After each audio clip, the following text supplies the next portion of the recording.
medidas dos Estados Unidos é a Priscila Yazbek, também falando conosco ao vivo de Nova York, desde ontem acompanhando a chegada do presidente Lula ao território americano, a Nova York, para participar da Assembleia Geral da ONU amanhã, né, Priscila? Mas hoje tem um compromisso importante, uma conferência sobre a Palestina.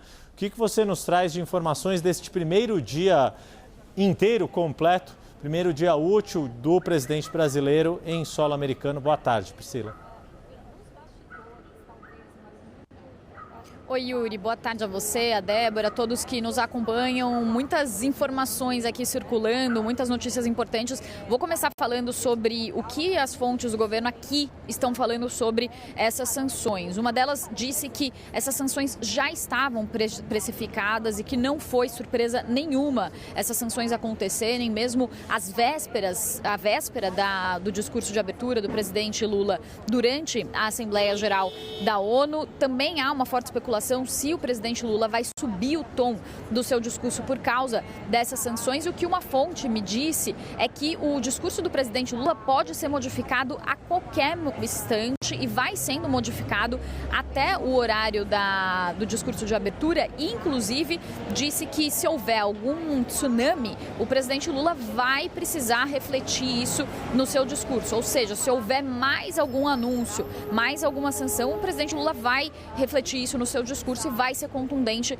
no seu discurso. Uma fonte também disse que é óbvio que o presidente Lula vai falar sobre soberania e sobre democracia no seu discurso, que deve ser um dos temas mais importantes, como a gente vem antecipando ao longo aí dos últimos dias, das últimas semanas, mas agora com essas sanções é claro que o assunto se torna um assunto ainda mais central no seu discurso. Também há uma grande expectativa sobre o possível encontro do presidente Lula com o presidente dos Estados Unidos, Donald Trump. E aí o que se tem, Yuri e Débora, é que no ano passado Joe Biden se atrasou e com isso Lula e Biden não se encontraram. A gente perguntou para muitos dos assessores aqui se eles sabem como que isso vai se dar, e o que eles falam é que existem diferentes acessos ao púlpito de Mármore Verde, lá do salão da Assembleia Geral. Então é possível que o presidente Lula e o presidente Donald Trump nem mesmo se encontrem. E isso aconteceu durante o funeral do Papa Francisco, quando eles estavam no mesmo lugar, mas o presidente Lula teria evitado se encontrar com Donald Trump. Também, mais uma vez, eu já tinha apurado isso, a gente chegou a falar sobre isso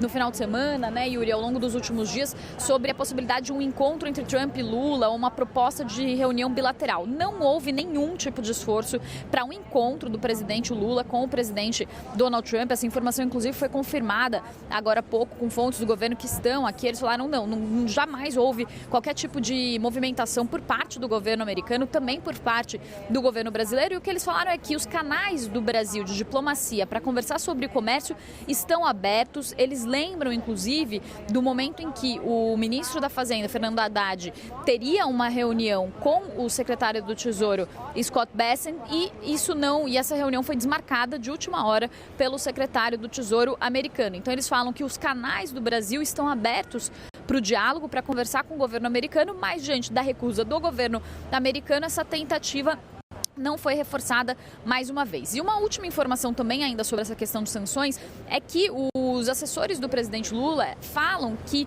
inclusive, esse ataque, se houver algum tipo de ataque do presidente Trump direto ao presidente Lula, já que Trump vai falar logo na sequência do presidente Lula, que isso, inclusive, poderia elevar o moral do Brasil, já que o presidente Donald Trump é o presidente da maior potência do mundo, da maior economia do mundo, estaria falando sobre o Brasil diretamente no maior palco do cenário global nesse momento, que vai ser o púlpito da Assembleia Geral da ONU. Então isso poderia, inclusive, trazer uma atenção para o Brasil. E esse assessor, inclusive, conversou comigo aqui, ele falou que o discurso da soberania internamente tem rendido bons frutos para o governo, para o presidente Lula, para sua popularidade. Esse assunto deu uma esfriada, mas agora, com essas novas sanções, com uma possibilidade de confronto entre Lula fazendo seu discurso e depois uma resposta de Trump, isso pode ser reacendido. E é só para finalizar, mais uma informação sobre a reunião que aconteceu agora há pouco com o CEO do TikTok, foram anunciados, ali foram discutidos investimentos em data centers no Brasil. Foi discutido também a lei contra a adultização das redes sociais, foi sancionada pelo presidente na semana passada. Também a regulação de Big Techs no Brasil. Foi uma reunião de 30 minutos e agora, então, o presidente agora há pouco saiu aqui da residência do embaixador Sérgio Danesi para se dirigir à ONU para esse discurso que vai acontecer também nessa reunião sobre a Palestina. Ele que deve ser provavelmente o quinto a falar. Eu volto com vocês.